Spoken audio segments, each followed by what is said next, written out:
Hi! In today's video, I'll recreate how the Slack iOS app styles its navigation bar and show how to achieve the same effect using only SwiftUI. I'll break down the effect and experiment step by step to get a similar result. The code will be linked in the description down below.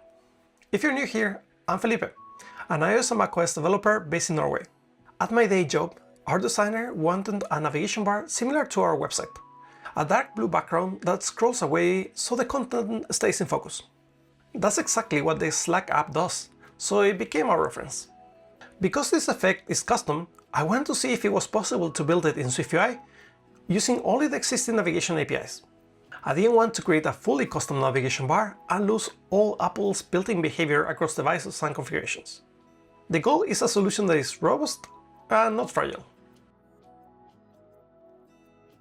When I start scrolling, the color disappears and also the title.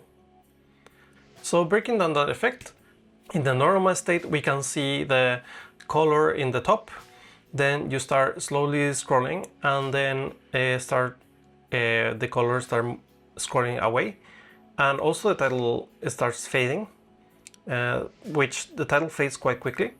And then once you scroll past the content, the background color here, the content doesn't have, the navigation bar doesn't have any color. Just the content shows underneath with the effect for iOS 26. We can even notice here that looking closer, the navigation background is not part of the scroll views content. The indicator is under the navigation view, which is an interesting hint. But at the same time, the navigation background still moves as the view scrolls. When it comes to like breaking down the pull to refresh, this is how it looks like. And then basically, if you keep scrolling, you see that the arrow with the background is finite, so you can actually get the background under as shown here. That's an also interesting detail on how the implementation is made.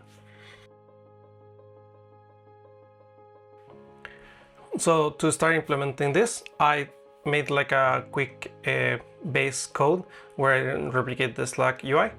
And then, for example, you can see I put a background color in here. And then basically if I scroll, the color does scroll away, but there's a tint still on the navigation bar and the title doesn't fade. From what I have here, one interesting detail is my custom title content. In this case, it's just a text. I will show it in here better.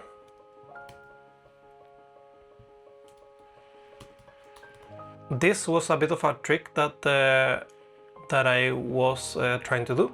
For example, if I were to set this placement in principal, normally what you do to change the content of the navigation bar title, it will center by default. And even my infinity modifier doesn't affect.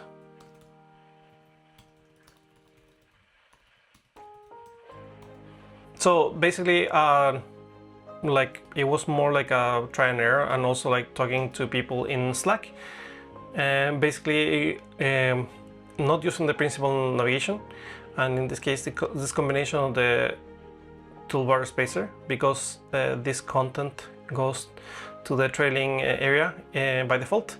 Now the frame does work, and then I use this toolbar space fix to separate them with the other group and then remove the glass effect.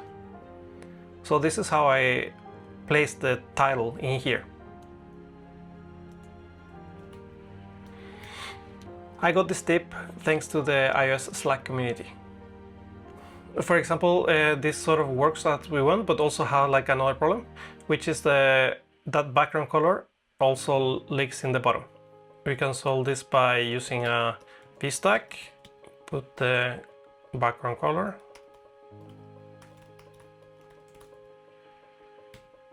and then color clear at the bottom, and this needs to be like ignores the safe area. And then I got the background back, I pull, it looks there, I go down, still gets the tinting, but at the bottom I will not get the the background link in there. So this is not the solution that we want. I will change things a bit, and instead of using a background, I will use a C stack, where I put this content, and also we'll put this one here. Basically, what I want to do now is to scroll this as the content scrolls. Here in the current implementation, it's not that the color is actually scrolling away, it's actually the content is scrolling and it's covering that color. The color is still there. So I want to actually scroll that content. How I will do that, I will add a property to track the offset.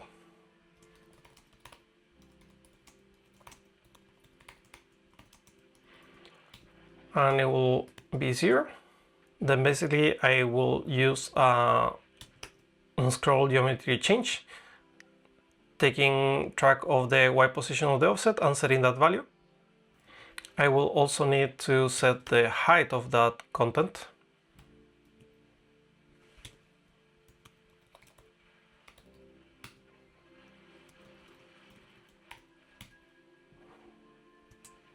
And now here's the trick to make this content scroll.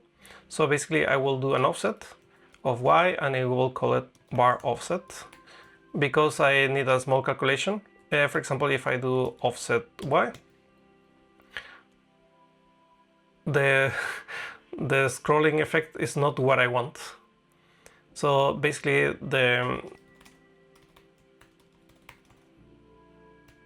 it would be like the offset, because I want to go in the same direction, plus the height, so the position is correct.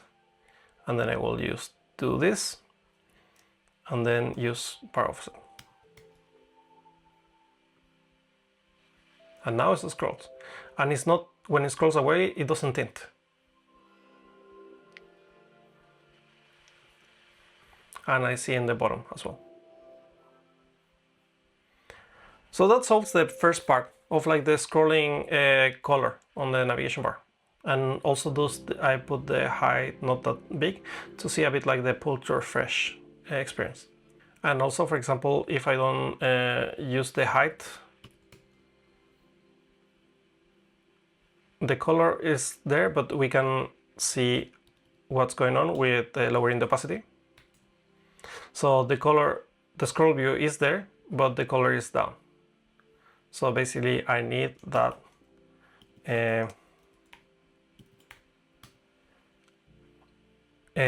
that height to set it in the right position. Okay, so now what I want to do is to do the effect on the title. And for that, I also need to use the offset Y.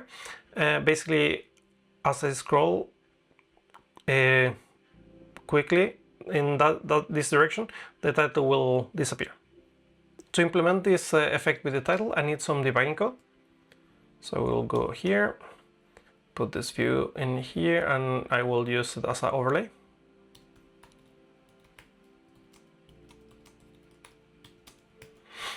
So basically I can see how the scroll behaves because I'm showing the offset and then the calculated bar offset. So as I scroll, basically when the offset is 116, I want the title to be fully opaque.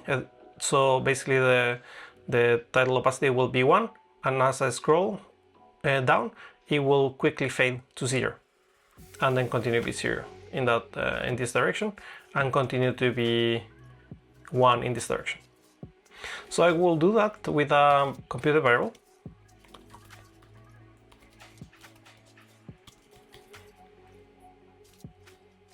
I can clamp the opacity between 1 and 0.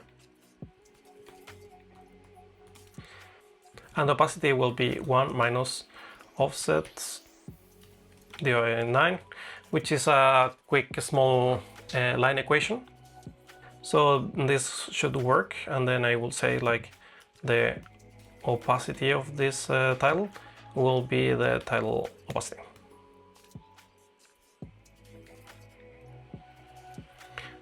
once the preview refreshes, we can start seeing.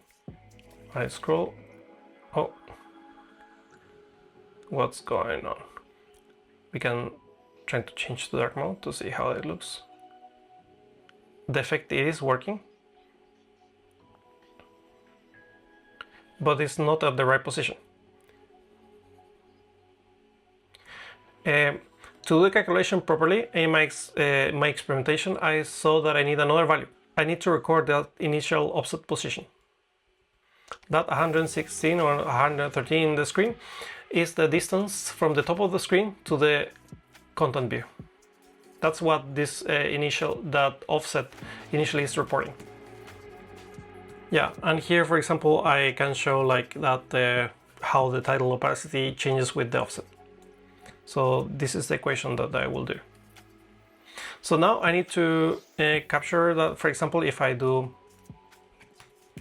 positive 116, now the title behaves as I expected. But of course this depends on magic values, so that's not what we want. What we want is to track the initial offset position.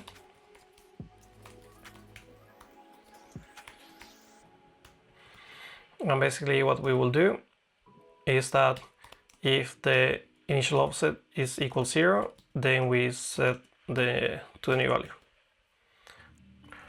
Now with that, we can subtract it and then it will behave correctly.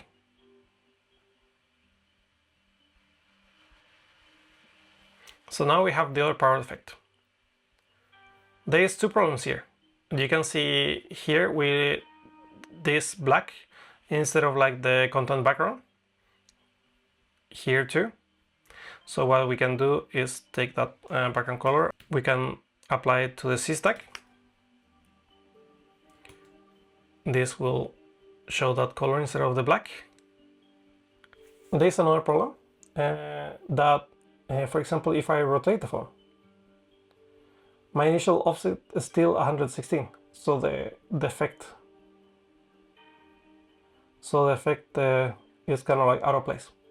So then to solve that, what I want is that whenever the geometry of the screen changes, I need to reset the initial offset screen. I can do that by applying a on geometry change of size width, then I reset the value. So once the previous update, I keep the behavior in portrait, and then I go to landscape, and you can see the behavior keeps working and the value was updated. So this helps us to keep the context or like update the values to the context. Okay, as well, another thing that we can do with this code is to extract it as a ViewModifier.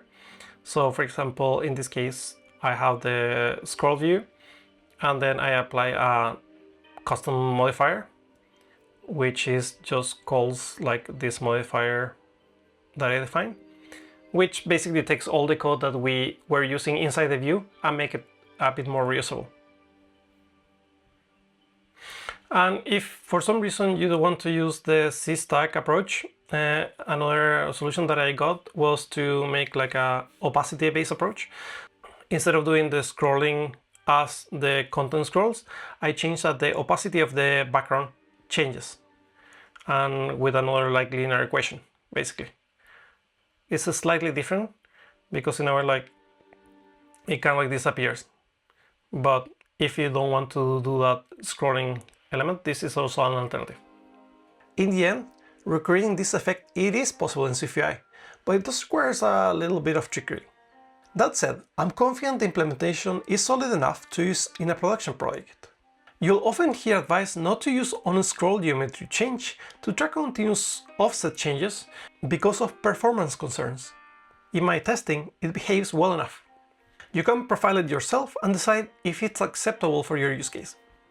While studying the Slack app, I also noticed other interesting details in the navigation bar, like the custom view used on the channel screens and the menu that appears when you tap on it. And if you like this video, check out my other SwiftUI videos covering scroll-based effects next. And until the next one.